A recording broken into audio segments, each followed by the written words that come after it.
Welcome to Nation Now. I'm Pradeep Nambiar. Here we talk about the news affecting the nation, Maharashtra and Mumbai. As they say, in every system, there is a conflict between abiding law and arbitrary power. The test for every democracy, it stands or it falls according to its own choice. Whether to give supremacy to the law or to the will of the people, whether to constitute a moral association maintained by duty or a physical one kept together by force. We discuss, आज जो discussion के topics main होगा कि नरेंद्र मोदी जी ने कहा कि 1 लाख नौजवानों को पॉलिटिकल ट्रेनिंग देंगे जिसका कोई पॉलिटिकल बैकग्राउंड ना हो, फैमिली पॉलिटिकल बैकग्राउंड ना हो। यूनिफॉर्म सिविल कोड पे बात किया मोदी जी ने, 1 नेशन 1 इलेक्शन पे बात किया मोदी जी ने। राहुल गांधी जी का कहना है कि संविधान रक्षक अभियान, संविधान को रक्षा करने की एब्सोल्यूट जरूरत है ताकि हम इस देश को बचाएं, लोकतंत्र को बचाएं। कांग्रेस का यह भी आलोचना है कि 5वां रो में राहुल गांधी जी को बिठाया जो प्रोटोकॉल के टोटली अगेंस्ट है। राज ठाकरे साहब का नवनिर्माण यात्रा पूरे महाराष्ट्र में जिस प्रकार से, और आलोचना किया शरद पवार जी और उद्धव ठाकरे जी के जाति बेस्ड पॉलिटिक्स का। We welcome to our show Shailesh Pandey ji from the Bharatiya Janata Party. Shailesh Pandey ji, welcome to the show. नमस्कार। नमस्कार, थैंक यू वेरी मच। नमस्कार। सुधीर धोने साहब फ्रॉम द इंडियन नेशनल कांग्रेस। धोने साहब, welcome to the show. And Yogesh Chile ji from the Maharashtra Navnirman Sena MNS। Chile साहब नमस्कार, वेलकम टू द शो। वंदे मातरम सर। वंदे मातरम, वंदे मातरम। पांडे जी आपसे, धोने साहब welcome to the show. Sudhir Dhone साहब फ्रॉम द इंडियन नेशनल कांग्रेस। हाँ, थैंक यू सर, वेलकम।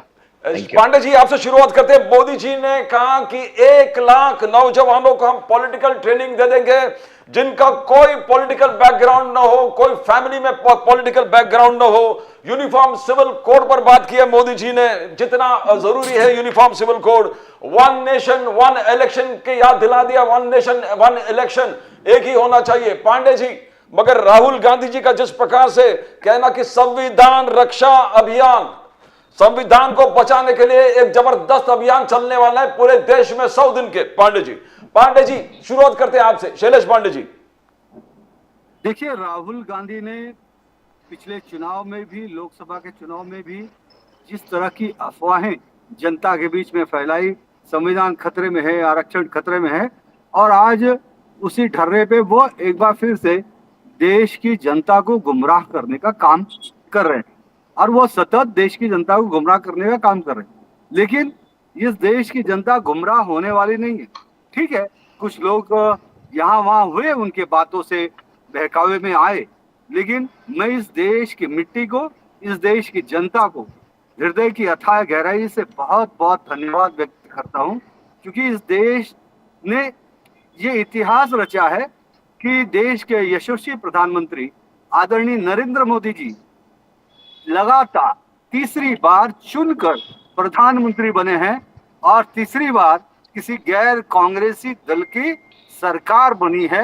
ये एक ऐतिहासिक फैसला जनता जनार्दन के सर आंखों पर जनता जनार्दन ने बिठाया नरेंद्र मोदी जी को, और ये फैसला जनता जनार्दन ने दिया है। इसलिए मैं जनता जनार्दन के, देश के 140 करोड़ देशवासियों का बहुत बहुत धन्यवाद व्यक्त करता हूँ। पांडे जी, राहुल गांधी बोलिए और कांग्रेस ये हमेशा अफवाह फैलाने की बात किए हैं और ये करते रहेंगे, लेकिन मैं ये मानता हूं उनको एक सजग और मजबूत विपक्ष के नाते सरकार का साथ देना चाहिए। सरकार और विपक्ष मिलकर ही देश को असीम ऊंचाई तक लेके जा सकते हैं। नरेंद्र मोदी जी का जो मिशन है 2047 तक भारत माता को विकसित, संपूर्ण विकसित राष्ट्र बनाना, विश्व गुरु बनाना, एक बार फिर से सोने की चिड़िया बनाना, इस अभियान में ये राष्ट्र का अभियान है, राष्ट्र हित का अभियान है, भारत माता को विश्व गुरु बनाने का अभियान है। तो भारत माता तो सभी की है, राहुल गांधी की भी है और सारे 140 करोड़ देशवासियों की है। तो हम सभी का ये परम कर्तव्य बनता है कि हम नरेंद्र मोदी जी के द्वारा लिए गए इस पवित्र संकल्प में कि 2047 तक हम अपने देश को संपूर्ण विकसित राष्ट्र बनाएं, इसमें हम सभी को पूरे तन्मयता से, ईमानदारी से, सुचिता से हमें सपोर्ट करना चाहिए, साथ देना चाहिए। और हम मोदी जी का ये मंत्र रहा है, सबका साथ सबका विकास, और मोदी जी सतत उस मंत्र पर काम कर रहे हैं। और मोदी जी ने जो इस बार 15 अगस्त को लाल किले से बात कही कि 1 लाख नए वॉलंटियर्स या नए नए ताजा तरीन युवा राजनीति में आए, तो नरेंद्र मोदी जी का ये बहुत अच्छा प्रयास है, सफल प्रयास है कि जो फ्रेश लोग हैं वो भी राजनीति में आए। क्योंकि देखिए, मैं खुद एक युवा हूं। जब मैं खुद राजनीति में नहीं आना चाहता था, लेकिन मैं अखिल भारतीय विद्यार्थी परिषद से जुड़ा। Yeah, we got a problem there.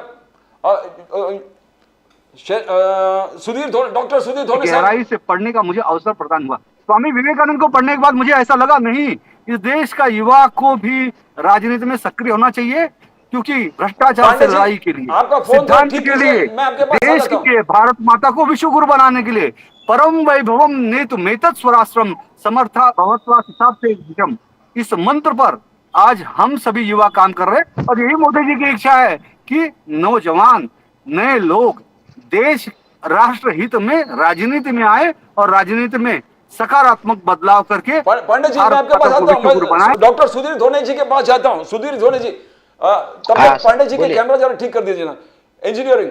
धोने साहब, राहुल गांधी जी फिर संविधान खतरे में, संविधान रक्षक अभियान पूरे देश में एक फैल रहा। पहले बार आपने जो संविधान खतरे में, आप 52 से शायद 99 तक पहुंचे। अभी एक जबरदस्त इंपैक्ट होगा, बिकॉज आपका कहना है, राहुल गांधी जी का कहना है, संविधान अगर बचेगा तो लोकतंत्र बचेगा। धोने साहब, नहीं, ऐसा है कि जो, हाँ, मेरी आवाज आ रही? I can hear you, we can hear you. Dhone साहब, वी कैन हियर मेरा, हाँ, ऐसा है कि ये कोई कांग्रेस ने नहीं कहा कि संविधान ऐसा, ये शुरुआत कहां से हुई संविधान खतरे में? क्योंकि देखिए, इनके जो बीजेपी के सांसद है, उन्होंने कहा था कि हमको संविधान में बदल करने का है, इसीलिए हमको 400 सीटें चाहिए। तो ये जब उन्होंने बोला तो ये चर्चा शुरू हुई। उनके सांसद ने बोला कि हमको 400 सीटें दे दो तो हम संविधान में बदल करेंगे, क्योंकि 2/3 मेजोरिटी चाहिए संविधान, कुछ बातों में संविधान बदलने के लिए। तो इनको इसलिए संविधान बदलने के लिए 400 सीटें चाहिए थी। तो पूरे देश में चर्चा हो गई। इसके पहले भी इनके आरएसएस के लोगों ने कहा था, बीजेपी के कई नेताओं ने कहा था कि संविधान में बदल करने की जरूरत है। तो इसीलिए चर्चा हुई। ये कोई कांग्रेस ने कोई फैलाई बात नहीं है। और इसीलिए लोगों को जब लगा कि इनकी नीयत खराब है, इसीलिए उनको 400 सीटें दिए नहीं, 240 पे अटक गए। पिछले बार 303 थे, अब ये 242 पे आ गए। यानी इनके 60 सीटें अभी कम हो गई इस बार। तो इसीलिए कम हो गई कि लोगों को लगा कि इनकी नीयत खराब है, ये संविधान में बदल करना चाहते हैं, इसी लोगों ने इनको नकार दिया। धोने साहब, कांग्रेस का यह भी आलोचना था कि जिस प्रकार से 5th रो में कल राहुल गांधी जी को बिठाया गया, वो प्रोटोकॉल के खिलाफ है। वो प्रोटोकॉल के खिलाफ है, वो ऐसा है। हाँ, देखिए, जो प्रोटोकॉल रहता है, बोलिए प्रोटोकॉल जो रहता है, प्रोटोकॉल इस प्रकार का रहता है, राष्ट्रपति, उसके बाद उपराष्ट्रपति, उसके बाद सभापति जो लोकसभा के अध्यक्ष, उसके बाद प्रधानमंत्री, उसके बाद विरोधी पक्ष नेता, ये प्रोटोकॉल है। तो चौथे नंबर पे प्रोटोकॉल है, चौथे या 5वें नंबर पे प्रोटोकॉल आता है विपक्ष के नेता का। इसका मतलब उनको चौथे 5वें लाइन में बैठाना ऐसा नहीं है, उनको पहले लाइन में बैठाना चाहिए था, क्योंकि वो विपक्ष के नेता है और उनको सरकार ने मान्यता दी है, लोकसभा ने मान्यता दी है। तो ये तो गलत बात है कि उनको 5वें लाइन में बैठाना, ये तो गलत बात है। तो लोगों ने तो अभी चालू कर दिया कि जिस प्रकार औरंगजेब ने अपमान किया था शिवाजी महाराज का, संभाजी महाराज का, उसी तरह ये भी कर रहे हैं। तो ये मोदी जी की जो मानसिकता है, ये औरंगजेब की मानसिकता के जैसी है। ये लोगों को दिख गया, ये मुगल मानसिकता है। इस प्रकार से अब चर्चा सोशल मीडिया में चालू हो गई, सब लोग बोल रहे हैं। अच्छा, ये लोग बोलने वाले लोग कांग्रेसी नहीं है, मैंने देखा है, ये लोग किसी पार्टी के नहीं है, लेकिन वो कभी भाजपा को वोट देते, कभी कांग्रेस को वोट देते, ऐसे भी लोग देते। लोगों को बुरा लगा इस बात का।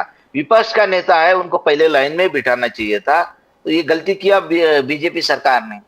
मैं शैलेश पांडे जी आपके पास आऊंगा, पहले योगेश चिले साहब के पास आऊंगा। चिले साहब, राज ठाकरे साहब ने महाराष्ट्र निर्माण यात्रा शुरू कर दिया। पांडे जी, मैं आपके पास आऊंगा, चिले साहब का होने दो। चिले साहब, मैं आपके पास आऊंगा। महाराष्ट्र निर्माण यात्रा पूरे महाराष्ट्र में एक तहलका मचा दिया है राज ठाकरे साहब ने। और राज ठाकरे साहब ने आलोचना भी किया जातिवाद का, पॉलिटिक्स नहीं कहूंगा, और जो भी करेंगे मैं विरोध करूंगा। शरद पवार जी का आलोचना किया, उन्होंने उद्धव ठाकरे जी का आलोचना किया। चिले साहब, देखिए, पहली बात तो ये है कि हमने किसी का विरोध किया नहीं था। हम हमारी नवनिर्माण यात्रा हमने शुरू की थी। अभी उसी दौरान एक प्रेस कॉन्फ्रेंस में माननीय राज साहब ने ये बताया कि अगर महाराष्ट्र में बाहर से जो लोग आते हैं वो अभी रोक दिए जाए, वो कम किए जाए, तो यहाँ पे इतनी नौकरियां उपलब्ध है कि महाराष्ट्र के किसी भी युवा को किसी भी रिजर्वेशन की जरूरत नहीं है। अभी ये इसका मतलब ये नहीं कि हम मराठा रिजर्वेशन को विरोध कर रहे, लेकिन उन्होंने ऐसा लिया कुछ लोगों ने, और हमारी यात्रा उन्होंने रोकने का प्रयास किया। जब हमें पता चला कि ये जो यात्रा रोकने वाले हैं ये मराठा आंदोलक नहीं है, ये माननीय शरद पवार साहब के और माननीय उद्धव जी के गुंडे थे, जो मराठा आंदोलन के नाम पे वहां पे आए थे। इसके बावजूद माननीय राज साहब ने उनसे चर्चा की, उनको अपनी भूमिका बताई, और वो जो इशू था वही के वही खत्म कर दिया था। अभी वापस क्या हुआ, जब वो भीड़ में गए तब वापस शिवसेना के वहां के जिलाध्यक्ष है वो उन्हें विरोध करने के लिए आए और उनके गाड़ी पे सुपारी फेंकी। ये महाराष्ट्र में पहली बार हुआ है। महाराष्ट्र में अभी तक आप काले झंडे दिखा सकते थे, आपने निषेध किया है लोगों का, लेकिन किसी के गाड़ी पे कोई वस्तु अभी तक किसी ने फेंकी नहीं थी। वो जरूरत शिवसेना जो उबाटा गट है उन्होंने की, और उसका जवाब हमने थाना में दे दिया, और बड़ी अच्छी तरीके से दे दिया। अभी मुझे लगता नहीं वो वापस ऐसी हिम्मत करेंगे। चिल्ला साहब, हम लोग मैं पे आता हूं, आप कुछ टिप्पणी करना चाहोगे? जो कांग्रेस का कहना है कि राहुल गांधी जी के खिलाफ प्रोटोकॉल जो एरोगेंस था बीजेपी का फिर सामने आया है, पांचवें रो में बिठाना प्रोटोकॉल के टोटल खिलाफ है, वो elected leader of the opposition है, उस पर कुछ टिप्पणी करना चाहोगे चिल्ले साहब? सर देखिए, यहाँ की ये इस देश का लोकतंत्र ऐसा है, यहाँ पे जितने सत्ता में बैठे हैं वो महत्वपूर्ण है, उतने ही विरोध में जो बैठे हैं वो भी उतने ही महत्वपूर्ण है। उनकी वो जो बात कहते हैं उसे जब तक सत्ता में बैठे लोग उसे रिस्पेक्ट नहीं करेंगे तब तक इस देश का लोकतंत्र चलेगा नहीं। राहुल गांधी जी को पीछे बिठाने से वो कुछ छोटे होते नहीं, लेकिन देश का प्रोटोकॉल अगर कहता है कि वो पहली लाइन में बैठना चाहिए तो उनको बिठाना बेहद जरूरी था। इस बारे में बीजेपी ने जो किया है वो हमें भी पसंद नहीं है, हम भी उसका विरोध करेंगे। पांडे जी, मैं आपके पास आता हूं। शैलेश पांडे जी, आप सुना धोने साहब ने क्या बोला? डॉक्टर सुदीप धोने, इंडियन नेशनल कांग्रेस ने जो इस प्रकार से राहुल गांधी जी को आपने एरोगेंस, जो आपके एरोगेंस है वो सामने दिखाई दिया, फिफ्थ रो में बिठा दिया। पांडे जी। नाम्बियार जी, सबसे पहले तो मैं आपको एक संजीदा पत्रकार और संपादक मानता हूं। बिल्कुल। मैं कई वर्षों से आपके चैनल पे बैठ रहा हूं और बड़े ही तथ्यपूर्ण ढंग से मैं डिबेट करता हूं। हाँ हाँ।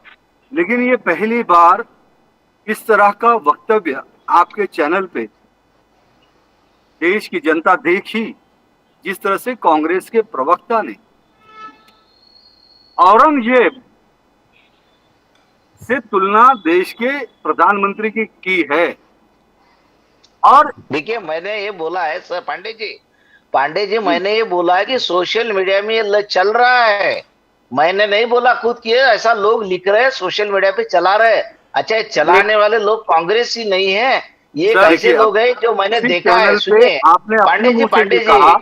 पांडे जी ऐसा है कि सुनिए पांडे जी, मैंने ये बोला है कि ये राहुल गांधी के साथ जो किया, इसके बाद जो प्रतिक्रिया लोगों की आई है, मैंने देखा है वो लोग कौन है। तो ऐसा नहीं कि कांग्रेसी लोग हैं। अभी देखिए, महाराष्ट्र नवनिर्माण सेना के प्रवक्ता है यहाँ बैठे, उन्होंने भी वही बोले कि भाई ऐसा नहीं होना चाहिए, ये देश की जनता की बात है। देश की जनता को लगता है कि नहीं, वो अभी विपक्ष के नेता है, उनका अधिकार है, उनको कैबिनेट मंत्री का दर्जा है, तो उनको उस तरह से प्रोटोकॉल के हिसाब से उनको पहले लाइन में बिठाना जरूरी था। तो ये जो औरंगजेब की बात बोल रहे हैं, ये सोशल मीडिया पे मैं बोला कि लोगों को ये बात पसंद आई नहीं, और लोग लिख रहे हैं कि ये तो औरंगजेब जैसा करता था, कि अपने जो शिवाजी महाराज, संभाजी महाराज या जो अन्य नेता थे, राजा थे, उनके खिलाफ जिस तरह से करते थे वो इस तरह से किया इन्होंने, ऐसा लोग बोल रहे हैं, ऐसा मैंने बोला है। और सोशल मीडिया पे जो लिखने वाले हैं ये कोई कांग्रेसी ने, सभी पार्टी के लोग हैं। मैंने ऐसे भी लोग देखे जिन्होंने बीजेपी को वोट दिया। हम जानते हैं हमारे एरिया में लोग तो जिन्होंने बीजेपी को वोट दिया वो भी नाराज हो गए कि ऐसा नहीं चलता है। आपने अभी कुछ देर पहले बोले थे कि सबको साथ में आके देश चलाना चाहिए, बिल्कुल बराबर है। तो उसी तरह विपक्ष को भी साथ में लेना चाहिए, उनका भी सम्मान होना चाहिए। तो ये गलती हो गई है बीजेपी से। पांडे जी बोलिए, पांडे जी। नामदेव जी, बोलिए बोलिए पांडे जी, बोलिए बोलिए। नामदेव जी, हाँ हाँ, मेरी आवाज सुनाई दे रही वी है? Can hear you, we can hear you Pandey ji. Yes. देखिए, मैं जब सुधीर जी बोल रहे थे हाँ, हाँ। या चिली जी बोल रहे थे, हाँ, मैं हाँ। बीच में जरा भी इंटरप्ट नहीं नहीं किया। नहीं, बोलिए बोलिए। और मैं यही अपेक्षा सभी जो भी डिबेट करने वाले प्रवक्ता हैं, मैं उनसे भी यही अपेक्षा रखूंगा कि मैं भी जब मेरे विचार रखूं तो कृपा करके बीच में इंटरप्ट न करिए। नहीं बोलिए, जब बोलिए, उन्होंने बोलिए। इतनी गंभीर विषय को रखा, तभी भी मैंने शांतपूर्ण ढंग से उस बात को पूरा सुना। हाँ। और मैं मेरे टर्म आने के बाद मैंने मेरे वक्तव्य को कहना शुरू किया। बोलिए बोलिए अब पांडे। वो मैं आशा करता हूँ कि बीच में 2 नहीं मिनट बोलेंगे, बोलेंगे भी। नहीं बोलेंगे, नहीं बोलेंगे। मुझे बोलिए, भी मेरी आजादी की, हाँ, हाँ। अभिव्यक्ति की स्वतंत्रता का मुझे भी जरा बिल्कुल बिल्कुल, मेरा भी कर्तव्य निभाने दीजिए। बोलिए बोलिए।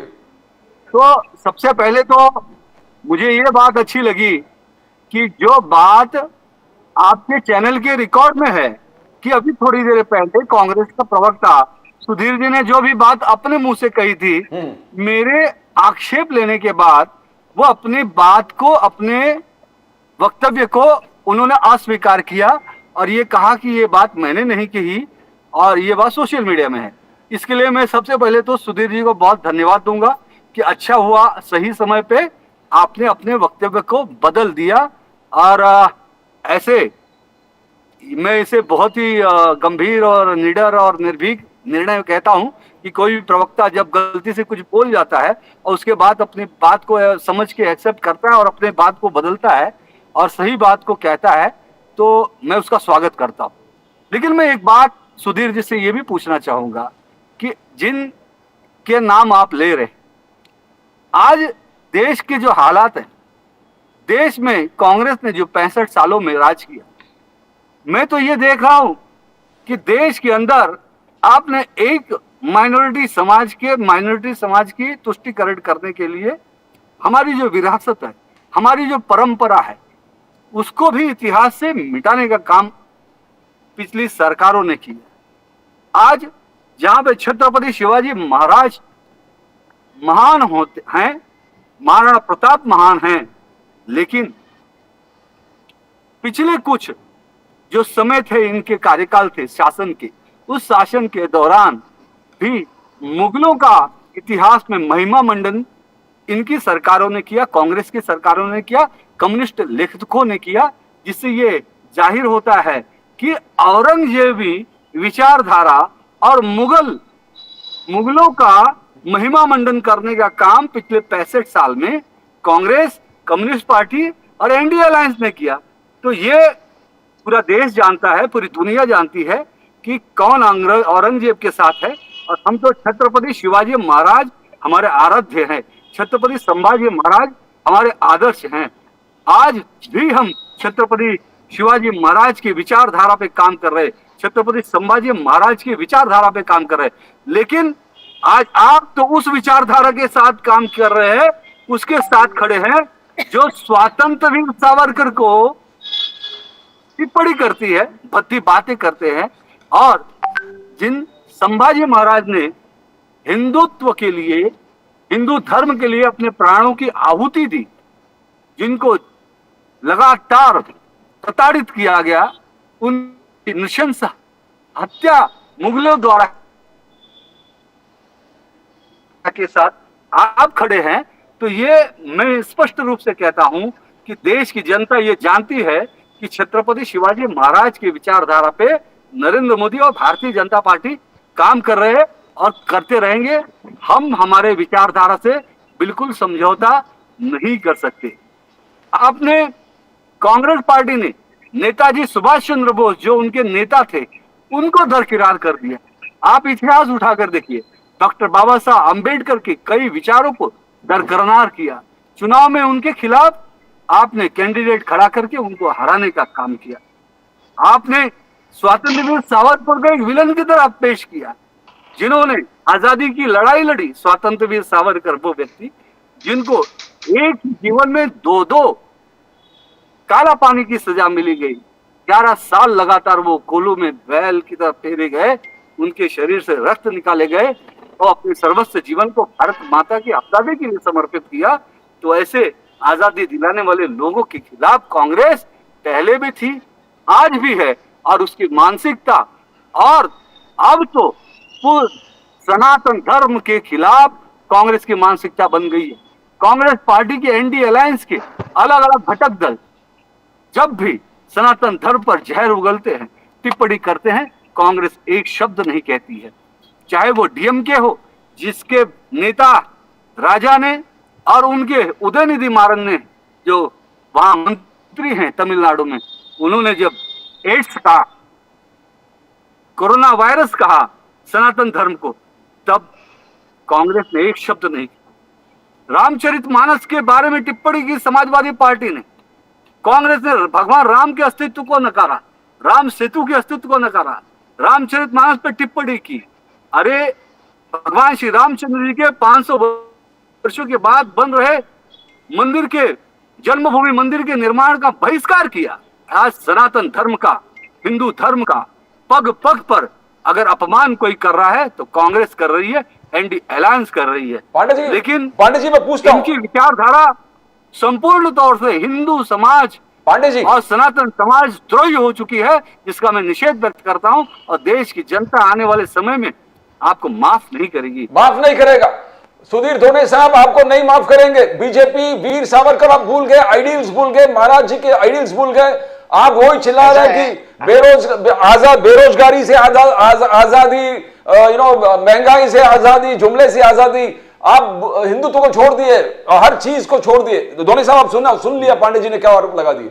नहीं, गलत बात है। हिंदुत्व कोई कांग्रेस देखिए, ये जो बीजेपी के नेता है सब ढोंगी लोग है। ये छत्रपति शिवाजी महाराज का अगर सबसे ज्यादा अपमान किया किसी ने किया होगा तो आरएसएस ने किया है और बीजेपी ने किया है। ये जो सावरकर जी की बात कर रहे हैं, सावरकर जी ने कहा था कि ये जो शिवाजी महाराज का राज्य आया है, उनकी किताब में लिखा है, ये जो शिवाजी महाराज का राज्य आया है, ये जो बोलते कि कौवा बैठने का और वो उसकी जो उसका जो ये रहता फांदी रहते वो टूटने का, वो एक समय एक ही जैसा योगायोग होता है वैसा हो गया। तो उनका कुछ करतूत तो नहीं, ये सावरकर जी ने लिखा है, उनके किताब में लिखा है।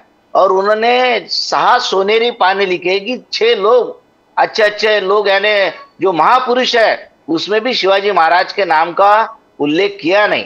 और देखिए, ये मैं अभी इनको आह्वान करता हूं कि आरएसएस बीजेपी वालों ने जब जेम्स लेन अमेरिका से आया और पुणे में रुका, भांडारकर इंस्टीट्यूट जो कि आरएसएस की आइडियोलॉजिकल इंस्टीट्यूट है, भांडारकर इंस्टीट्यूट, तो भांडारकर इंस्टीट्यूट में वो रुके जेम्स लेन, और जेम्स लेन ने शिवाजी महाराज के बारे में बहुत गलत लिखा, उनकी बदनामी करने वाला लिखा, जिजा माता की बदनामी करने वाला लिखा। तो उसके बाद में उसका विरोध भाजपा ने कभी किया नहीं और भारतीय जनता पार्टी ने वो जेम्स लेन का भी निषेध किया नहीं और भांडारकर इंस्टीट्यूट का निषेध किया नहीं। जेम्स लेन ने अपनी किताब में लिखा कि मुझे ये बताने वाले लोग ये है, ये दामले, परांजपे, बहुलकर, जोशी, फड़के, ये जो आरएसएस विचारधारा के भांडारकर इंस्टीट्यूट के जो लेखक है, इन्होंने मुझे जानकारी दी थी। ऐसा जेम्स लेन की किताब में बाबा साहेब पुरंदरे, ये लोगों के नाम है वो किताब में कि इन्होंने मुझे जानकारी दी है। और उसके बाद भांडारकर इंस्टीट्यूट के खिलाफ एक शब्द भी भाजपा ने बोला नहीं, आरएसएस ने भी बोला नहीं है। उल्टा जो उस वक्त कांग्रेस की सरकार थी 2004 में, जब उन्होंने इस किताब पे बंदी लाई, जेम्स लेन के the Hindu king in Islamic India किताब पे बंदी लाई, और उसके बाद में जब अटल बिहारी वाजपेयी यहाँ पे आए थे, प्रधानमंत्री थे, मुंबई में आए थे, शिवाजी महाराज के स्टैचू का अनावरण था, उस प्रोग्राम में उन्होंने कहा था कि जेम्स लेन की किताब पे बंदी लाई, ये गलत किया, विचारों का मुकाबला विचारों से करना चाहिए। अब ये अटल बिहारी जी को किसने बोला था, वाजपेयी जी को किसने बताया कि ऐसा किताब पे बंदी लाई और या ऐसा बोलो, ये महाराष्ट्र के भाजपा के लोगों ने बताया था। तो आज तक उन्होंने भांडारकर इंस्टीट्यूट का विरोध नहीं किया। क्या लिखा था उसमें कि शिवाजी महाराज के बायोलॉजिकल फादर दादोजी कोंडदेव कुलकर्णी थे, ऐसा लिखा जेम्स लेन ने। इतनी गलत जिजा माता का चरित्रानंद करने वाला, छत्रपति शिवाजी महाराज का चरित्रानंद करने वाले जो लिखा है, उसके खिलाफ एक भी शब्द उन्होंने बोला नहीं आज तक। और इनको जो आरएसएस के लोगों को छत्रपति शिवाजी महाराज कभी भी प्रिय नहीं थे। इनके जो पूर्वज थे, इनकी जो विचारधारा के लोग हैं, वो उन्होंने हमेशा छत्रपति शिवाजी महाराज का विरोध किया है। ये हकीकत है। तो ये कहाँ बोलते हैं? अभी अभी देखिए, सुनिए, ये जो औरंगजेब का नाम है, ये औरंगजेब पूरे हिंदुस्तान का राजा था, उसकी पूरे हिंदुस्तान में ये थी, लेकिन वो महाराष्ट्र में आया और महाराष्ट्र में आने के बाद शिवाजी महाराज और संभाजी महाराज ने उसका ऐसा जकड़ दिया कि वो औरंगाबाद के बाहर निकल ही नहीं पाया। तो इतना बड़ा जो हिंदुस्तान में राज करता था, उसको एक शहर में बंद रखने का काम, शहर से बाहर निकलने को उसको मौका नहीं दिया। ये काम ये किसने किया? तो ये शिवाजी महाराज ने और संभाजी महाराज ने किया कि औरंगजेब को यहीं पे दफनाया गया, यहीं पे खत्म हो गया। लेकिन वो महाराष्ट्र में सत्ता नहीं ला सका, अपना राज नहीं बना पाया। वो छत्रपति संभाजी महाराज ने मौत को गले लगाया, लेकिन वो उनके बातों में आए नहीं, उनको शरण भी गए नहीं। तो ये जो इतिहास है, ये औरंगाबाद का नाम जो है, ये क्या दिखाता है कि क्या औरंगाबाद का नाम क्यों है? औरंगजेब की वजह से। तो औरंगजेब यहाँ था, उसकी कब्र भी वहीं पे औरंगाबाद में, तो क्यों है? वो यहीं पे मर गया। औरंगजेब यही मर गया, वो यहाँ से निकल ही नहीं पाया। छत्रपति शिवाजी महाराज और संभाजी महाराज ने उसको यहीं पे दफना दिया, यहाँ पे निकल ही नहीं पाए। तो ये तो गौरव की बात रहती है। तो ये जो बोलते मुगलों का, ये इसमें औरंगाबाद का नाम आया, तो इसमें जब इतिहास सामने आता है तो इसमें औरंगजेब का जो है, औरंगजेब से ज्यादा महिमा किसकी बढ़ती है? छत्रपति शिवाजी महाराज की और संभाजी महाराज की। कि हिंदुस्तान में जो राज करने वाला था, वो एक शहर से बाहर निकल नहीं पाया। ये काम, ये शौर्य किसने किया है, दिखाया है? तो शिवाजी महाराज ने किया है। और देखिए, बीजेपी वाले जो है ढोंगी हिंदुत्ववादी है, इनके दिल में कोई हिंदुत्व नहीं है, ये ढोंग दिखाते हैं। ये सब इनके जो नेता, इनके जो मुसलमानों के खिलाफ बात करते हैं, इनके लड़के जो है आरएसएस वालों की, तो इन्होंने तो मुसलमान लड़के से शादी की। ये घर में क्यों नहीं बताते मुसलमानों के बारे में? ये पूरे हिंदुस्तान में बताते, मुसलमान ऐसे, मुसलमान वैसे, देशद्रोही, आतंकवादी है। भैया जरा खुद के घर में भी बताओ, अपनी बेटियों को बताओ, खुद के घर में क्यों नहीं बताती? इनकी लड़कियां मुसलमानों के साथ कैसे भाग गई? ये भी देश देख रहा है कि ऐसा कैसा होता है। मैं चिले साहब, राज ठाकरे साहब का बहुत नॉलेज है ये जेम्स लेन और इस विषय में, आप उस पर टिप्पणी करना चाहिए, फिर जो जैसे आप चाहें। नहीं, मैं पहले तो कांग्रेस के प्रवक्ता जो बात कर रहे, मैं उनके बात का निषेध करूंगा। आप बात कीजिए मुद्दों पे, आप किसी के घर पे नहीं जा सकते, किसी के घर के लड़कियों के बारे में आप नहीं बात कर सकते, ये पहली बात। अभी दूसरी बात ये है कि जिस जेम्स लेन के बारे में आप अभी बात कर रहे, इतना झूठ बोल रहे थे आप, इतना झूठ बोल रहे थे। कहाँ पे जेम्स लेन ने कहा मुझे बाबा साहेब पुरंदरे ने ये सब इंफॉर्मेशन दी है? हालांकि सबसे पहला जो आक्षेप इस बुक पे लिया है वो बाबा साहब पुरंदरे ने लिया था, और वो लेटर उन्होंने पब्लिकेशन जो था ऑक्सफोर्ड पब्लिकेशन उसको भेजा था, और उसके बाद पहली बार इंजीनियरिंग, वेरी इंटरेस्टिंग टॉपिक।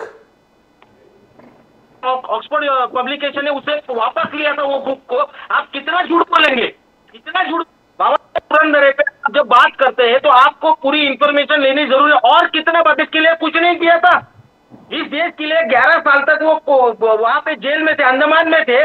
उनके इतना तकलीफ अगर पंडित नेहरू जी ने किया, देश के लिए भुगता रहेगा, तो आप बताइए। आज भी आप वीर सावरकर के बारे में ऐसे बात कर रहे हैं, वो राहुल गांधी जी का सुन के, जिनको मालूम ही नहीं वीर सावरकर क्या है। वो भी आप खुद, मुझे लगता है आप महाराष्ट्रियन है, आप महाराष्ट्रियन होने के बावजूद वीर सावरकर के बारे में आप ऐसी आपके विचार रखते हैं, मुझे तो आश्चर्य लग रहा है। और जेम्स लेन के बारे में आप पूरी तहकीकात कीजिए, कहीं पे भी उन्हें ये इंफॉर्मेशन मिली नहीं थी। ये जो वेस्टर्न के सभी जो लेखक है, इनको पहले से आदत है कुछ भी करो और अपना बुक कंट्रोवर्शियल कर दो ताकि उसका सेलिंग ज्यादा हो जाए। आप उसके बारे में आप यहाँ के लोगों को दोष देंगे। और कांग्रेस किस बारे में? छत्रपति शिवाजी महाराज। बीजेपी जितना गुनहगार छत्रपति शिवाजी महाराज के बारे में बीजेपी है, कांग्रेस उससे ज्यादा गुनहगार है। आज भी सीबीएसई के बुक में आप बोलते हैं ना छत्रपति शिवाजी महाराज का पराक्रम, आप खुद के मुंह से बता रहे हैं। आज भी सीबीएसई के बुक में 2 या 3 लाइन के ऊपर छत्रपति शिवाजी महाराज का पराक्रम जाता नहीं है।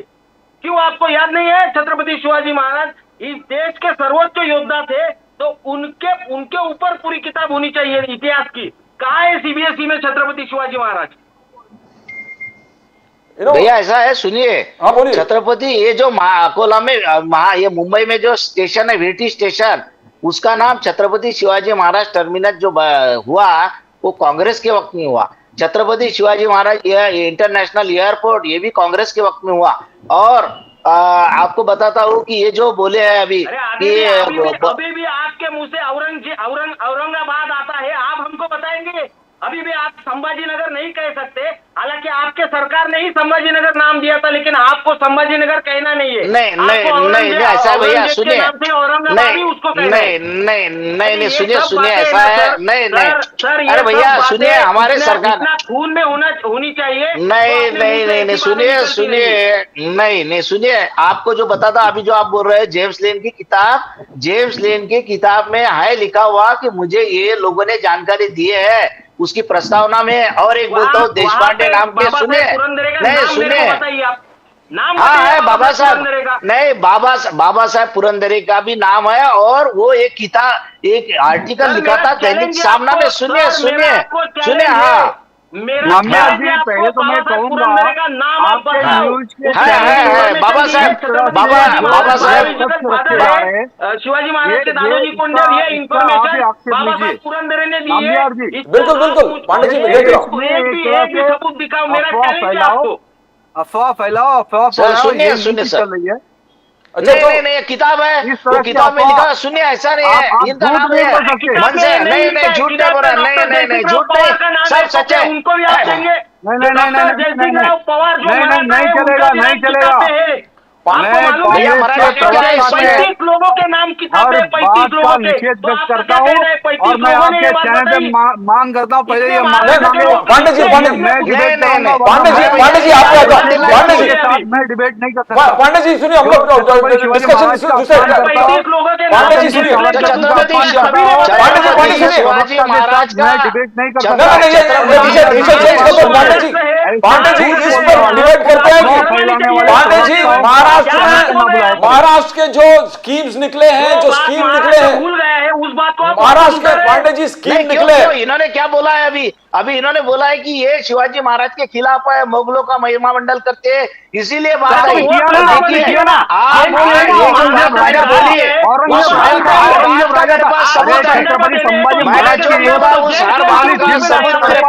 हत्या करने वाला औरंगजेब जिसने कहा था कि आप धर्म बदलो, हाँ जिसने क्या कहा था आप भूल गए? आप कैसे महाराष्ट्र में, कैसे हिंदू?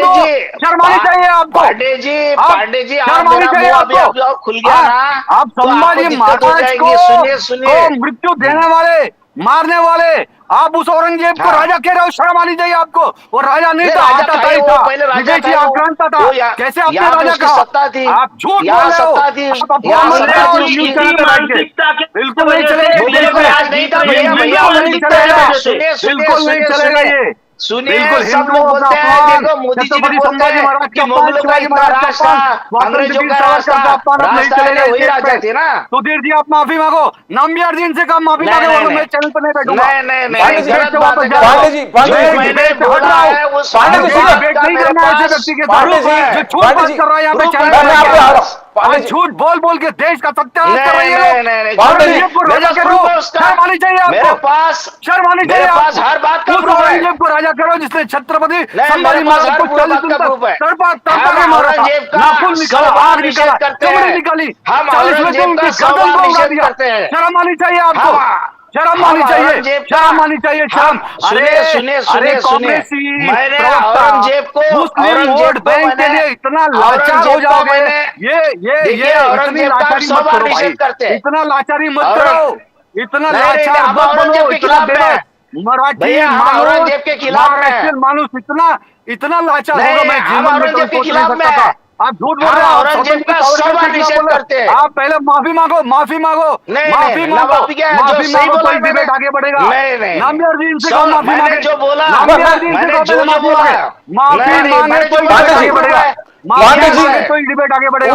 पांडे जी मैं इसमें आता हूँ, मैं पहले मुद्दे की बात करते बोले। पांडे जी मैं समझ रहा हूँ आपके जो आप हर्ट हुए, आप हर्ट हुए, चिले साहब कुछ भी अनाप शनाप बोल के चले नहीं नहीं नहीं अभी टॉपिक पे आ जाते महाराष्ट्र चुनाव पे आ जाते। संभाजी महाराज के मेरे पास हत्यारे प्रूफ है। औरंगजेब का महिमा मंडल नहीं सुन सकते, नहीं सुन सकते औरंगजेब का महिमा मंडल। ये देश छत्रपति शिवाजी महाराज का है, महाराणा प्रताप का ये देश, झांसी की रानी का ये देश है। औरंगजेब जैसे आतताई विदेशी आक्रांता का नहीं है, ये देश छत्रपति शिवाजी महाराज का है, संभाजी महाराज का है, स्वतंत्र सावरकर का है। उनका अपमान नहीं चलेगा, नहीं चलेगा। मान लिया सुधीर दोने साहब ने मान लिया औरंगजेब को प्रेस नहीं कर रहे थे। अपमान करे, पांडे जी बोले नकारे ये नकारे राम सेतु को नकारे, राम जन्मभूमि मंदिर का ये अपमान करे। पांडे जी आप एक बार जेम्स लेन का निषेध कीजिए और भांडारकर इंस्टीट्यूट का निषेध नहीं हम लोग पांडे जी महाराज चुनाव पे आ जाते। महाराज पांडे जी को उन्होंने खेद व्यक्त किया, सुधीर दोने जी ने खेद व्यक्त किया, औरंगजेब पे तारीफ नहीं की। एक पार्टीवादी प्रवक्ता नहीं हूँ, मैं छत्रपति शिवाजी महाराज का मावड़ा हूँ। और मैं अभी भी आपके चैनल पे चैनल से बोलता हूँ, रिकॉर्डिंग हो रही है, मुझे कोई मतलब नहीं है इस राजनीति से। लेकिन जो भी छत्रपति शिवाजी महाराज का अपमान करेगा मैं उसका विरोध करता हूँ। उसका 100 बार विरोध करेंगे, हम 100 बार विरोध करेंगे। छत्रपति शिवाजी महाराज के कोई खिलाफ है, मुझे तुमसे ये अपेक्षा नहीं थी। तुम एक युवा हो और एक युवा से अपेक्षा नहीं कि वो औरंगजेब को राजा कह के महिमा मंडित करे, एक विदेशी आक्रांता को, एक जो संभाजी महाराज की हत्या नृशंस हत्या करवाया सिर्फ इसलिए कि वो हिंदू, वो इस्लाम नहीं स्वीकार कर रहे थे, वो इस्लाम स्वीकार नहीं कर रहे थे, इसलिए उनकी हत्या करवा देता है। आप ऐसे औरंगजेब को राजा आप कैसे कह सकते हो? भैया पांडे जी आप उनका 100 बार निषेध करते हैं, पे झूठ पे अफवाह पे आपको प्रवक्तागिरी नहीं करना चाहिए, नहीं करना चाहिए। आप देखो पहले देश है, फिर राजनीतिक पार्टी और फिर और कुछ। पांडे जी महाराष्ट्र पॉलिटिक्स में आ जाता है। पांडे जी अरे खेद व्यक्त कर दिया बोले, खेद व्यक्त कर दिया बोले छत्रपति शिवाजी महाराज।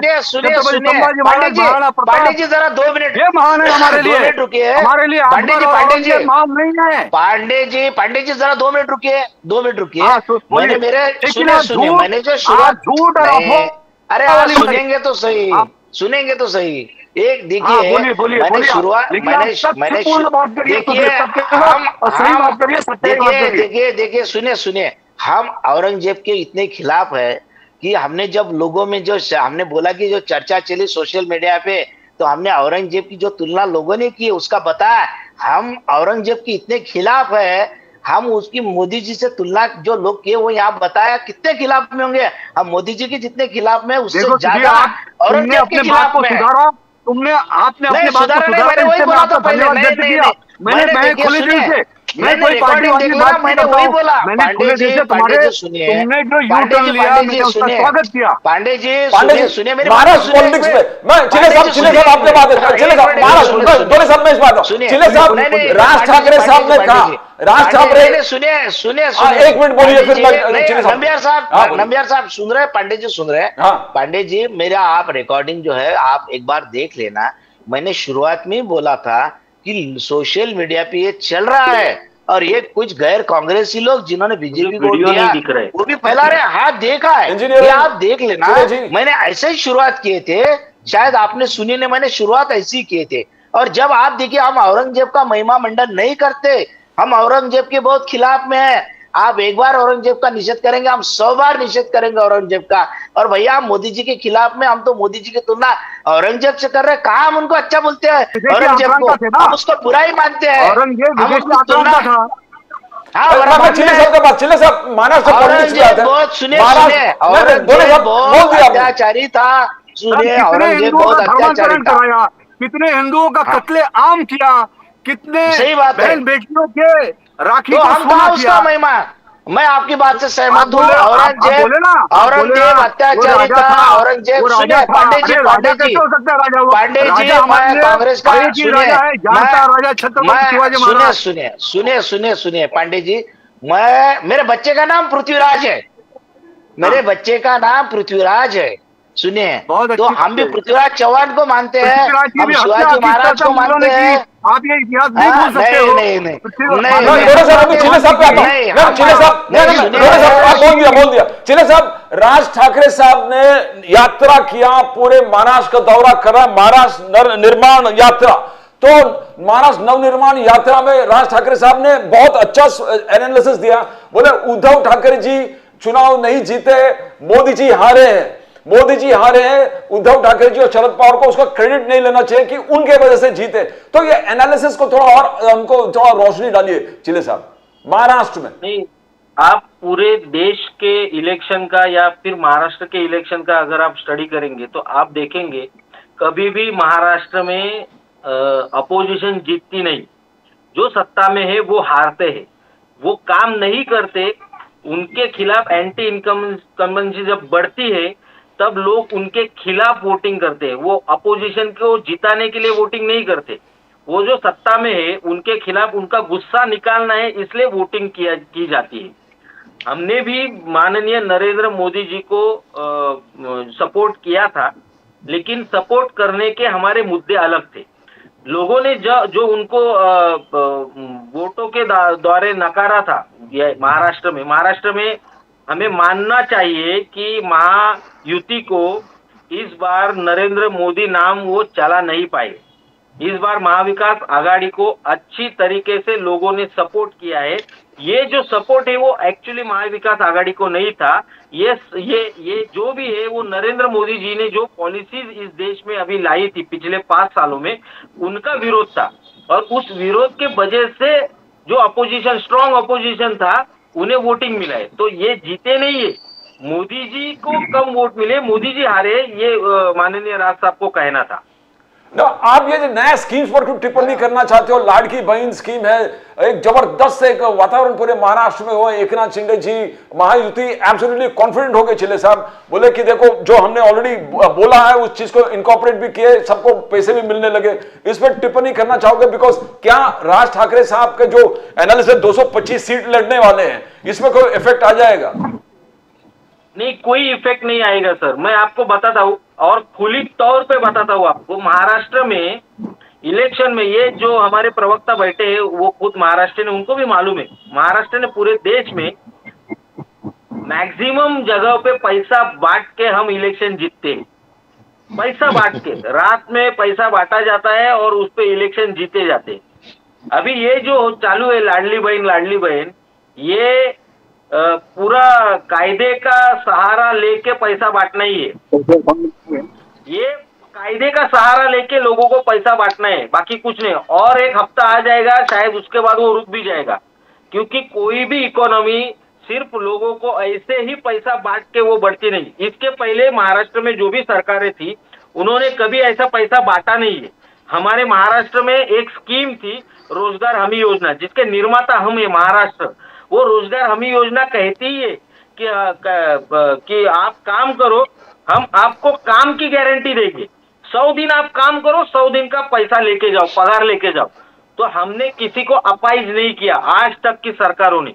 ये जो अभी चालू है लाडली बहन योजना, ये बहन का लाड नहीं है, ये कोई बहन से लाड नहीं। अगर आप बहन से प्यार करते तो उसको अपाइज नहीं बनाते। आप अभी हमारे बहनों को अपाइज बना रहे। हमारे भाइयों को लाडला भाई योजना भी निकाली है, आप हमारे भाइयों को अपाइज बना रहे। उनको आप बोल रहे 6,000 देंगे, 8,000 देंगे, तू घर पे बैठ, काम करने की जरूरत नहीं है। तेरे 6,000 तेरी बहन के या तेरी माँ के 1,500, 3,000, 9,000 हो गए, तू आराम से घर पाल सकता है। ऐसे महाराष्ट्र, ऐसे राज्य, कोई भी राज्य ऐसे चलता नहीं। आप 4 या 5 महीना पैसा बांट सकते, उसके बाद इतना लोड आएगा कि आपको, आपके राज्य को ये लोड आप उठा नहीं पाएंगे और आपको ये योजना बंद करनी पड़ेगी। अभी 3 महीने के बाद विधानसभा इलेक्शन है, इसके लिए ये सब चालू है। शायद 4 और विधानसभा के बाद 1 या 2 महीने और चलेगा, उसके बाद ये बंद हो जाएगा। ये सिर्फ दिखावा है, बाकी कुछ नहीं है सर। ना पांडे जी ये दिखावा है, लोगों का कुछ फायदा होने वाला नहीं है। आप फ्री में बांट रहे हो। राज ठाकरे साहब का स्कीम अभी जो अलग है कि मेहनत करो और पैसे लेके जाओ, वो एक ठीक है। ये आप बंद करोगे, सिर्फ ल्योरिंग वोटर, इलेक्शन वक्त है, आपको ल्योर करना है। अब गवर्नमेंट के, सरकार के सहायता पैसे बांट रहे हो। पांडे जी नामदार जी, ऐसी बात नहीं है। देखिए, लाडली बहन योजना जो हमारी सरकार, महाराष्ट्र सरकार ने लाया है, हमारे महाराष्ट्र के मुख्यमंत्री एकनाथ शिंदे जी, वो मुख्यमंत्री देवेंद्र फडणवीस जी, उप मुख्यमंत्री अजित पवार जी, और हमारे नेता देश के प्रधानमंत्री नरेंद्र मोदी जी के मार्गदर्शन में ये योजना आज आप देखेंगे पूरे महाराष्ट्र में जिस तरह से माताएं बहनें स्फूर्त रूप से इनके फॉर्म भरे गए हैं। और बड़ी खुशी की बात है, आपने भी देखा होगा कि पहली किस्त बहुत सारे लोगों को मिल चुकी है। अब रही बात जो इस पे संदेह या घेरा खड़ा कर रहे हैं, मैं उस पर यह जवाब देना चाहूंगा। देश के प्रधानमंत्री आदरणीय नरेंद्र मोदी जी ने किसान सम्मान निधि की जब घोषणा की, तो घोषणा करने के बाद मैं बताना चाहूंगा आज कितने सालों से लगातार 6,000 रुपए प्रतिवर्ष किसानों के डायरेक्ट अकाउंट में जा रहा है। और 6,000 रुपया ये केंद्र सरकार प्रधानमंत्री नरेंद्र मोदी जी की तरफ से, और 6,000 रुपया हमारे महाराष्ट्र सरकार के महायुति सरकार की तरफ से, यानी 12,000 सालाना किसानों के सम्मान निधि उनके बैंक अकाउंट में डायरेक्ट जा रहा है। जबकि यही कांग्रेस के प्रधानमंत्री हम यही कह रहे हैं, इसकी जरूरत महाराष्ट्र में नहीं है, बीच में नहीं बोलता हूँ, इसकी जरूरत महाराष्ट्र में नहीं है। यहाँ के किसानों के धान को आप दाम दे दीजिए, आपके 12,000 के भीख की उनको जरूरत नहीं है। अरे तो फिर आपको जानकारी 1 लाख लड़कियां महाराष्ट्र में गायब है, आपको मालूम है पांडे जी? बढ़ाई गई है महाराष्ट्र में 1 लाख लड़कियां गायब है, आपको मालूम है? उनको पीछे उनके घर पे वापस लाने की जरूरत है। कांग्रेस का यही है, ये भागे छोड़ मैदान छोड़ के भागे। जब मैं सच्चाई लोगों के सामने रख रहा हूँ, अभी लाडली बहन योजना का विषय चल रहा है, लाडली बहन योजना के बारे में जब मैं सकारात्मक और सही जानकारी जनता को दे रहा हूँ आपके चैनल के माध्यम से, तो ये भागे मैदान छोड़ के बजेड़ू कहेंगे। पहले मेरी बात सुनो, पहले सच्चा, अरे भाई सच्चाई सुनने का हिम्मत रखो। सच्चाई आप धीरज जी, अरे आप महाराष्ट्र की सच्चाई, आपके माता पिता ने आपका नाम धीरज रखा है, तो थोड़ा तो अपने नाम का भी जरा कदर करो, धीरज रखो, धैर्य रखो, धैर्य से बात करो। मैं तो धीरज भाई, यहाँ पे जो लड़कियां, पहले अभी विषय क्या चल रहा है, बात चल रही है, हम तुम बात कर रहे हो, तुम बात कर रहे हो कुछ भी बात क्या हो रही है, राजनीतिक योजना पे बात हो रही है, उस पर चर्चा करो ना। तुमने बोला क्या पीछे आपको, मैं आपको सच्चाई बता रहा हूँ। ये लाखों करोड़ रुपए मेरी बात पूरी हो जाने दो, फिर उसके बाद बात करो।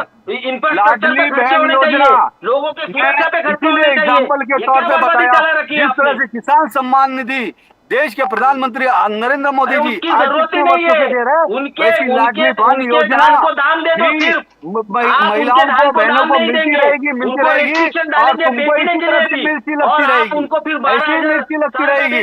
और हमारी महायुति की सरकार इसी तरह से एक के बाद एक जन उपयोगी लोक उपयोगी निर्णय लेते रहेगी।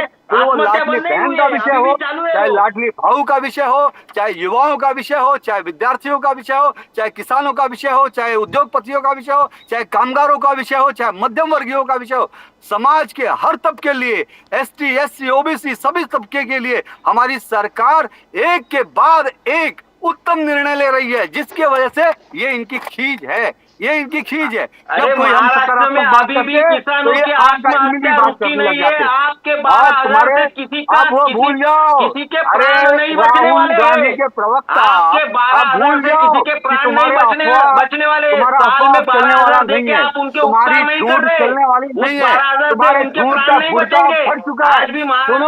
सुनो राहुल गांधी के प्रवक्ता, तुम्हारे झूठ राहुल गांधी दोनों साहब फुर्ता फट चुका है। सुधीर धोने जी, कुछ भी महाराष्ट्र देश की जनता तुम्हारा सुनने वाली नहीं है। सुनिए भैया, सुनिए बस, ठीक है। नरेंद्र मोदी धीरज भाई जरा रुकिए, ओ धीरज भाई, सुधीर धोने जी,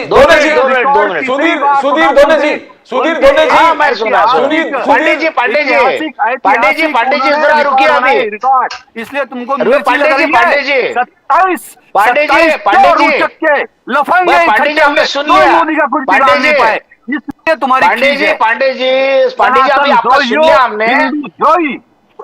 बोले सुनिए धोने साहब, नहीं सुनिए, हाँ मैं पांडे जी आपकी बात सुन लिए।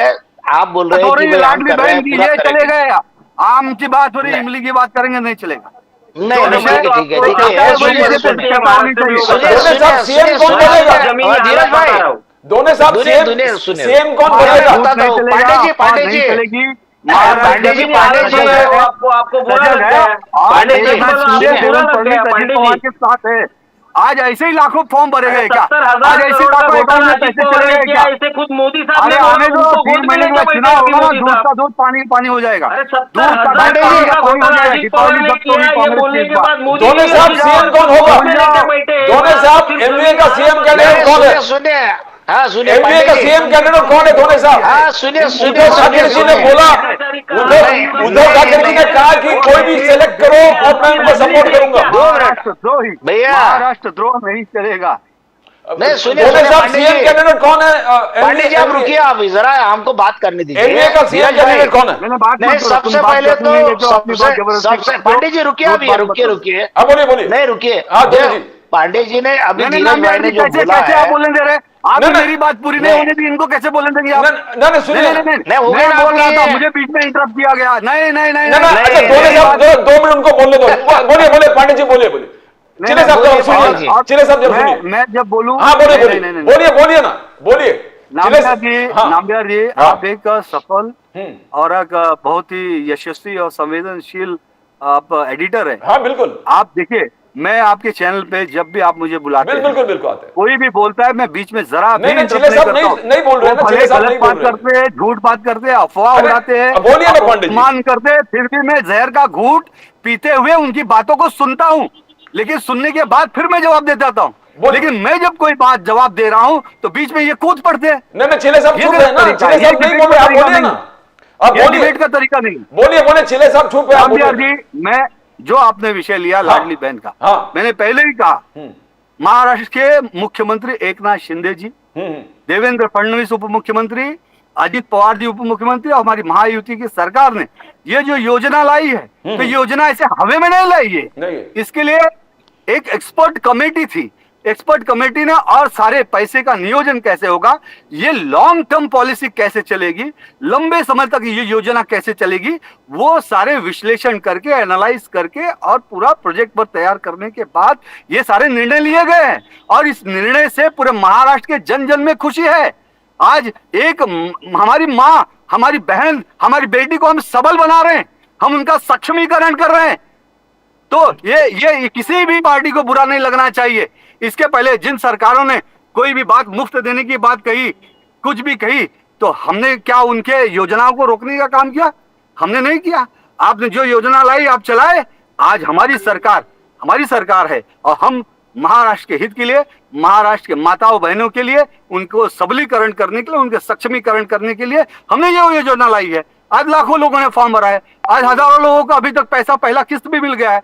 और मैंने एक एग्जांपल दिया कि जिस तरह से देश के प्रधानमंत्री आदरणीय नरेंद्र मोदी जी ने किसान सम्मान निधि की तरह कितने वर्षों से लगातार किसान सम्मान निधि का पैसा डायरेक्ट उनके अकाउंट में दे रहे हैं, वो हम देते रहेंगे उसी तरह से। ये महिला, ये कभी रुकने वाला नहीं है, तो मैं दोनों साहब कभी के पास रुकने वाला नहीं। और ये गलतफहमी में मत रहे नहीं, बस। कि महाविकास आघाड़ी की सरकार आएगी, बस। नहीं आएगी, नहीं आएगी, मैं नहीं पूछता आएगी। हूं, सीएम महाराष्ट्र की कैंडिडेट जनता झगड़ा फिर से चल रहा है, महायुति की सरकार लाएगी और ये योजना हम लगातार सतत चलाते रहेंगे। पांडे जी। महाराष्ट्र के बहनों का सक्षमीकरण, सबलीकरण करते रहेंगे। पांडे जी सुनिए ना, एक बहन हमारे एक घर की मजबूत होती है बस। तो हमारा सारा कुटुंब मजबूत होता है, सारा परिवार मजबूत होता है। और हमारा सारा परिवार मजबूत होगा तो हमारा महाराष्ट्र मजबूत होगा, और जब हमारा महाराष्ट्र मजबूत होगा तो हमारा राष्ट्र, देश, भारत मजबूत होगा। और हम भारत को विश्व गुरु बनाने के लिए ये योजनाएं लाकर हम भारत को 2047 तक एक फिर से हम विकसित, संपूर्ण विकसित राष्ट्र का निर्माण करने का हमारा संकल्प हम काम कर रहे हैं। विकसित बात। यस दोनों साहब अब बोलिए, सुनिए पांडे जी सुनिए, दोनों साहब बोलिए, उसके बाद चिले साहब बोलिए, दोनों साहब बोलिए। नवनिर्माण सेना के धीरज भाई ने जो बात बोली है, योगेश चिले साहब है, योगेश चिले साहब, योगेश चिले साहब, योगेश चिल्ले जी, इन्होंने जो बात बोली है कि ये मोदी जी को लोगों ने नकारा है, मैं इस बात का समर्थन करता हूं कि उन्होंने सही बोला है कि मोदी जी को 272 सीटें दिए नहीं। उन्होंने 400 की बात किए थे, 400 सीटें आएंगी, 400 सीटें आएंगी, उनकी 242 पे आ गए, 272 पे मेजॉरिटी रहती है। देश ने मोदी जी को प्रधानमंत्री के तौर पे नकार दिया है। जो योगेश भाई की बात है, मैं उस बात का समर्थन करता हूँ। एक बात, दूसरी बात, लाडली बहन जो योजना शुरू की है सरकार ने, उसका भी हम समर्थन करते हैं कि वो बहुत अच्छी योजनाएं लाई आपने। ठीक है, गरीबों को मदद मिलेगी, उसमें जो क्राइटेरिया है, जो सही में गरीब है उनको ही लिया गया है, ये इस बात का भी हम समर्थन करते हैं। लेकिन अब ये इलेक्शन 2 महीने पे आ गया और अभी क्यों शुरू की गई, तो इसका उसका जो कारण है वो ऐसा है कि 4 महीने पहले शुरू किया भैया। नहीं, अभी तो पहला हफ्ता आ गया भैया, अभी 4 महीने पहले नहीं है। सुनिए, ये योजना जब लोकसभा में हार गए उसके बाद ये योजना शुरू हुई, लाडली बहन लोकसभा के रिजल्ट आने के बाद हुई। ये इसलिए लाई कि जो अभी ऐसी योजना लाडली बहन वो मध्य प्रदेश में शुरू की थी शिवराज सिंह चौहान जी ने, तो वो योजना के वजह से इनको लगा है कि भाई लोगों के खाते में पैसे गए, लोगों ने वोट दिए। जो उम्मीद थी कि बीजेपी की सरकार मध्य प्रदेश में नहीं आएगी, सब तरफ ऐसे ही था, सर्वे रिपोर्ट ऐसी ही था कि बीजेपी की सरकार नहीं आ रही। लेकिन उसके बाद भी बीजेपी की सरकार आई तो लोगों को, सब पॉलिटिकल पार्टियों को लगा कि इसीलिए आई कि लाडली बहना की वजह से लोगों को जो घर घर में पैसे मिले, इस वजह से सरकार आई है। तो इस बात को ध्यान में रखते हुए लोकसभा में बुरी तरह हारने के बाद में भाजपा की महायुति की सरकार ने योजना लाने का फैसला किया है। लेकिन आपको एक बताता हूं बात कि जो बीजेपी के जो कट्टर लोग हैं, देखो एक है हमारा दोस्त है, उसकी जो पत्नी है वो बीजेपी के ऐसे नेता की पोती है जो प्रमोद महाजन, गोपीनाथ मुंडे उनके पैर छूते थे, उनको गुरु मानते थे, गोपीनाथ जी मुंडे और प्रमोद महाजन। तो मोतीराम जी लाहन है एक नाम है उनका, बड़े लीडर है, जनसंघ के पुराने लीडर। उनकी जो पोती है वो हमारे दोस्त की पत्नी है। तो हमारा दोस्त बता रहा था यार, घर में बैठे थे हम, तो जिस दिन इसका शपथ विधि हुआ अजित पवार का, तो वो बोले बीजेपी वालों ने अजित पवार को साथ में ले लिया, अब तो मैं बीजेपी को वोट ही नहीं करूंगी। जिसके खून में बीजेपी है, जिसके खून में आरएसएस है, जिसके खून में संघ परिवार है, कौन होगा? नहीं सुनिए, तो ये लोगों को बात बहुत बुरी लगी। महाराष्ट्र में क्यों आ रही है? मोदी जी को तो नकारा ही है, लेकिन वो इन्होंने जो एकनाथ शिंदे जी को शिवसेना से फोड़ के लाए और उनके साथ लिया, उनको सीएम बनाया, यहाँ तक तो ठीक था। कुछ लोगों ने उसको बोले कि ठीक है, लेकिन उसके बाद जब इनकी 268 की मेजोरिटी थी, उसके बाद इनको अजित पवार को साथ में लेने की जरूरत नहीं थी।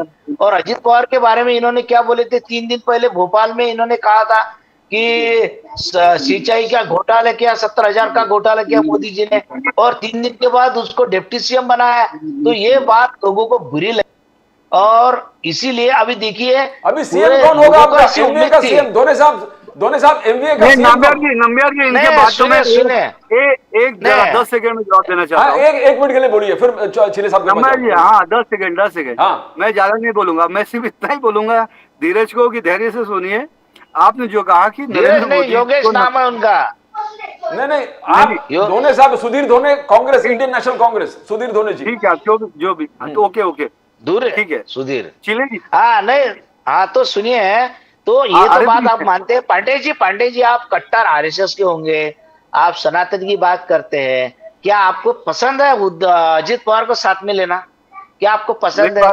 ये लोगों को साथ में लिया नहीं, ये गलत बात है। देखो, जो सच्चा बीजेपी का है वोटर है, वो सब लोगों को बुरा लगा। अजित पवार को क्यों लिया साथ में आपने? बहुत गलत बात है। आपकी मेजोरिटी थी, फिर भी आपने उनको जबरदस्ती लिया। नहीं, बीजेपी ने तय कर लिया कि जितने बुरे लोग हैं सबको साथ में लो, जो भ्रष्टाचारी है सब आया। दोनों साहब एक मिनट जी, हाँ बोलिए, 1 मिनट बोलिए। 10 सेकंड में सिर्फ इतना ही कहना चाहूंगा कि जैसे कि इन्होंने कहा कि नरेंद्र मोदी जी को अस्वीकार किया। मैं पहले भी क्या, अब एक बार फिर से वही लाइन कहूंगा कि देश की जनता जनार्दन ने नरेंद्र मोदी को एक बार फिर से प्रधानमंत्री बनाया, चुना। देश ने नरेंद्र मोदी को प्रधानमंत्री तीसरी बार चुना और नरेंद्र मोदी जी ऐसे पहले प्रधानमंत्री हैं जो लगातार तीसरी बार प्रधानमंत्री चुनकर आए जनता जनार्दन के द्वारा। पहले नहीं है भैया, पंडित नेहरू थे। पंडित नेहरू पहली बार नॉमिनेट हुए थे सर। आप इतिहास पढ़ो भाई साहब, मैं इतिहास का विद्यार्थी हूँ। पंडित नेहरू जी पहली बार नॉमिनेट हुए थे, उसके बाद 2 बार चुन के आए थे। नरेंद्र मोदी जी 3 बार चुन के आए हैं। जवाहरलाल नेहरू जी तो महात्मा गांधी की मेहरबानी पे पहली बार प्रधानमंत्री बने थे। पांडे जी, अब चिले साहब को सुनिए, चिले साहब ये जो हो गया पॉलिटिक्स कैसे देखते हो? राज साहब ने कहा राहुल गांधी तो बोलते थे हमारी सरकार आएगी खटाखट पैसे दूंगा, तो क्यों नहीं राहुल गांधी बन गए भैया प्रधानमंत्री? ये आपकी भैया हार वो नहीं है इले- क्या? नैतिक हार नहीं है क्या? सुनिए, आप तो सुनिए, खटाखट ये- चिले साहब, 14 अगस्त को 15 अगस्त चिले को, साहब, 8 राज अगस्त को ठाकरे साहब ने कहा कि सबके भाई दौर में पॉलिटिक्स में कौन आप किधर बैठा है, करो मुझको तो कुछ पता नहीं चल चमत्कार, रहा, हम आज करें तो इधर कल बलात्कार। उधर। अरे भाई वाह तो ये वाह वाह। अजित पवार जी, ये उद्धव ठाकरे जी का कहना है कि सीएम वो बनेगा, कौन बनेगा? कुछ लोग, संजय राउत बोल रहे हैं उद्धव ठाकरे जी को सीएम बनाओ। फिर अभी उद्धव ठाकरे जी मंच पर आज कहा कि जो कांग्रेस और एनसीपी कहेंगे मैं उनको बैक करने को। क्या चल रहा है चिले साहब, इस पॉलिटिक्स को कैसे देखते हो आप? सर, महाराष्ट्र का पॉलिटिक्स ऐसे नहीं था। खुद बीजेपी के विनोद तावड़े साहब है, परसों एक समारोह में बात करते हुए उन्होंने कहा कि पहले हम एक दूसरे पे बात करते थे, टीका टिप्पणी करते थे और शाम को एक साथ खाना खाते थे। क्या आज की महाराष्ट्र में ये जो अभी पॉलिटिक्स चल रहा है ये पॉसिबल है? ये कहीं पे पॉसिबल नहीं है। आज इतने एक दूसरे के सब दुश्मन हो गए हैं।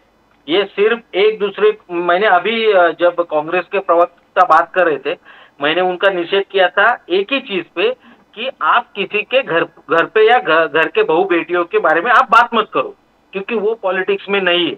ये महाराष्ट्र का कल्चर है सर।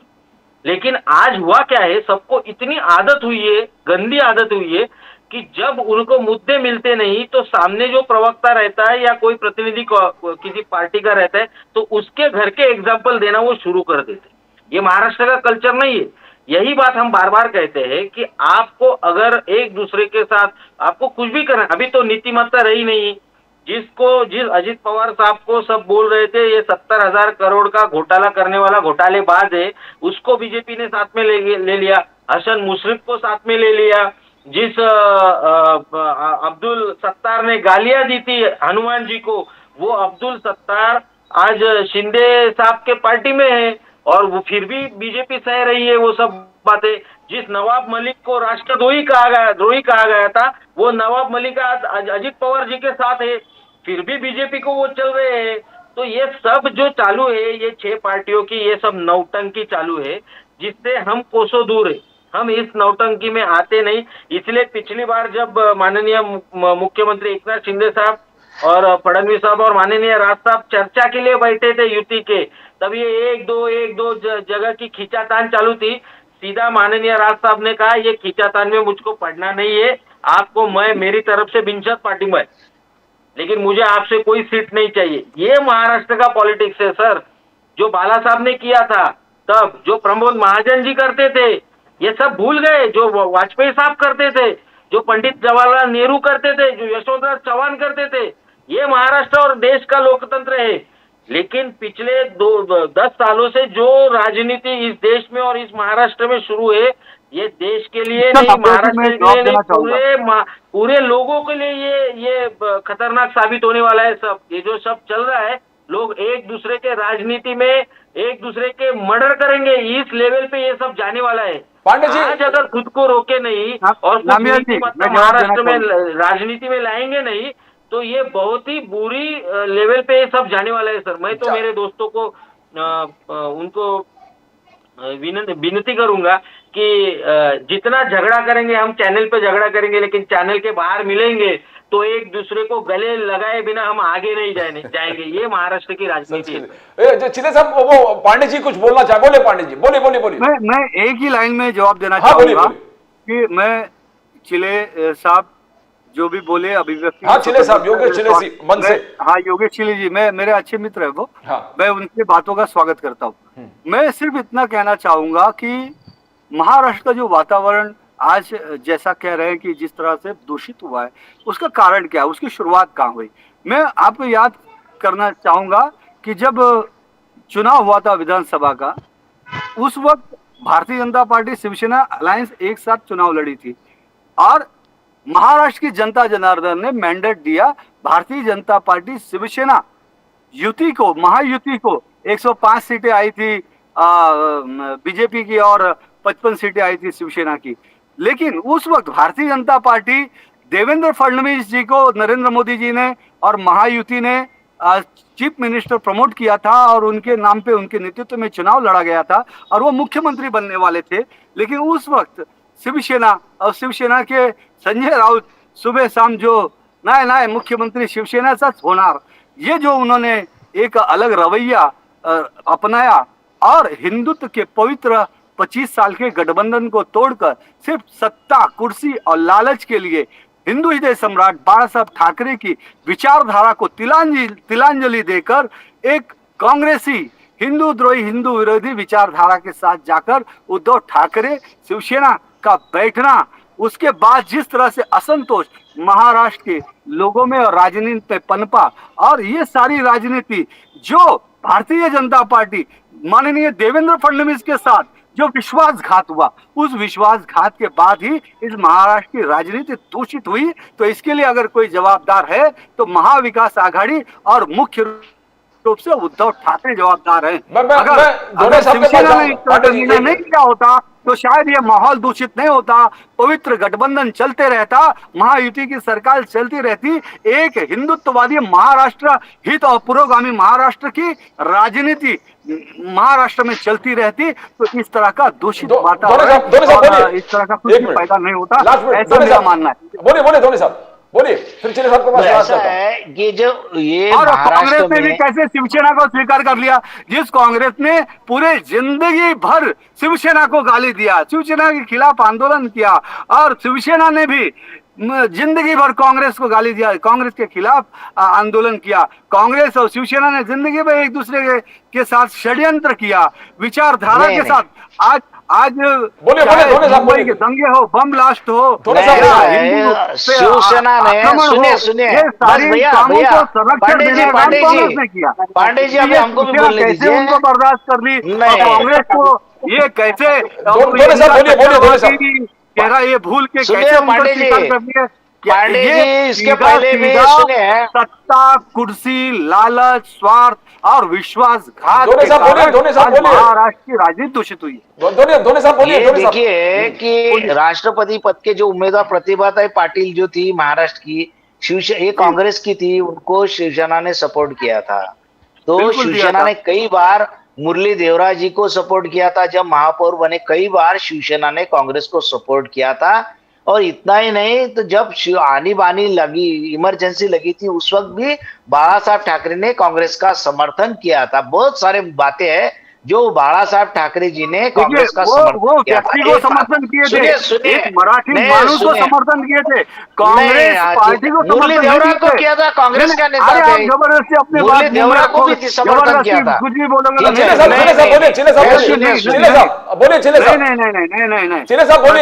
पाटिल एक महाराष्ट्र की सुपुत्री थी, इसलिए महाराष्ट्र की वो लड़की थी। कांग्रेस को थोड़ी शिवसेना ने नहीं, शिवसेना ने जो बोले धोखा दिया, शिवसेना ने धोखा नहीं दिया। 2014 में अलायंस तोड़ा, किसने जाहिर किया? नहीं, पहले सुनिए, शुरुआत कहाँ से हुई सुनिए। नहीं, मैं आपको बोलता हूँ, सुनिए, नहीं, मेरी बात सुनिए पहले, आप पहले बात सुनिए, मेरी बात सुनिए। चुनाव लड़ रहे हैं, वो ठीक है, हमारे महाराष्ट्र में एक मुहावरा है, महाराष्ट्र का विकास किया, हमारे महाराष्ट्र में मुहावरा है, महाराष्ट्र को एक प्रदान किया, इसलिए विकास मराठी में एक मुहावरा है महाराष्ट्र के, जो कहा जाता है की एखाद्याने आपली गाय मारली तर आपण त्याचं वासरू मारायचं नसतं। इसका मतलब है किसी ने आपकी गाय मारी तो उसके बच्चे को आप नहीं मारेंगे। अगर जो उद्धव ठाकरे ने विश्वासघात किया है तो उसका जवाब लोग उनको इलेक्शन में दे देती थी। आपने महाराष्ट्र की राजनीति गंदी क्यों की? मैं आपको हमारे माननीय राज साहब क्यों हमें पसंद है, मैं आपको बताता हूँ 2-3 एग्जांपल देके। जब अतुल भाटकळकर साहब ये हमारे साथ के पास आए थे, मुझे बीजेपी में नहीं रहना है, मुझे भी बीजेपी छोड़नी है, ये चाहे तो आप अतुल भाटकळकर साहब को पूछ सकते हैं। तब माननीय राज साहब ने उनको पूछा था क्यों बीजेपी छोड़नी है, उन्होंने कुछ रीजन बता दिए थे 2-3। इन्होंने किसी को बीजेपी में फोन किया और बताया अतुल मेरे पास आया है, ये प्रॉब्लम है, अच्छी बात नहीं है, वो पार्टी छोड़ रहा है, तो उसके साथ बात कर लो और उसको बीजेपी में ही रखो। तब अतुल भाटकळकर साहब बीजेपी में वापस रहे, फिर बीजेपी के एमएलए भी बन गए। क्या उनको हम ले नहीं सकते थे? लेकिन राजनीति का मतलब ये नहीं है कि आप जो आए उसको अपने पार्टी में समाविष्ट कर सके। ऐसा नहीं होता है। हमारी पार्टी आज भी अगर किसी विधानसभा क्षेत्र में या किसी कॉरपोरेशन क्षेत्र में अगर वहां का कैंडिडेट का डेथ हो जाता है किसी भी कारण से, हम वहां पे हमारा उम्मीदवार खड़ा नहीं करते। उसका रीजन ये है कि जो पार्टी वहां पे जीती है उसे 5 साल के लिए लोगों ने चुन के दिया है, फिर वहां पे जो भी आएगा उसी पार्टी का आना चाहिए, ये हमारी थिंकिंग है। बोलिए बोलिए बोलिए। इसलिए हम किसी भी जो बाई इलेक्शन होते हैं वहां पे हम हमारा कैंडिडेट खड़ा नहीं करते। ये राजनीति है। बोलिए बोलिए। ये राजनीति आपको चिल्ले साहब के बारे में कुछ बोलना, बोलिए पांडे जी बोलिए। राजनीति जो अभी गंदी हुई है वो होगी नहीं। बोलिए पांडे जी। हमारे भी 6 नगर सेवक उद्धव ठाकरे ने चुराए थे, हमने नहीं कुछ बोला, हम बोले ठीक है चुराए बाद में देखेंगे। लेकिन हमने उन्होंने गाय मारी इसलिए उसका बच्चा मारने हम नहीं गए थे। तो राजनीति में पेशेंस चाहिए। दोनों साहब एक मिनट में बोलिए और एक बात बताता हूँ। हाँ बोलो। जब सुनिए जरा सुनिए। हाँ चिल्ले साहब बोलिए। थाना में शिवसेना की सत्ता आई थी और माननीय बाला साहब ठाकरे तब शिवसेना के कमांडर थे, तब उनपे कुछ आरोप हुए थे। वो जो नगर सेवक कॉर्पोरेटर चुन के आए थे उनपे कुछ आरोप हुए थे। सभी के सभी कॉर्पोरेटर को उन्होंने रेजिग्नेशन देने को कहा और वहां पे वापस इलेक्शन हुई, फिर वही नगर सेवक चुन के आए। इसको डेयरिंग कहते। अगर विश्वासघात किया था उद्धव ठाकरे ने तो वापस हम चुनाव को सामना करते थे।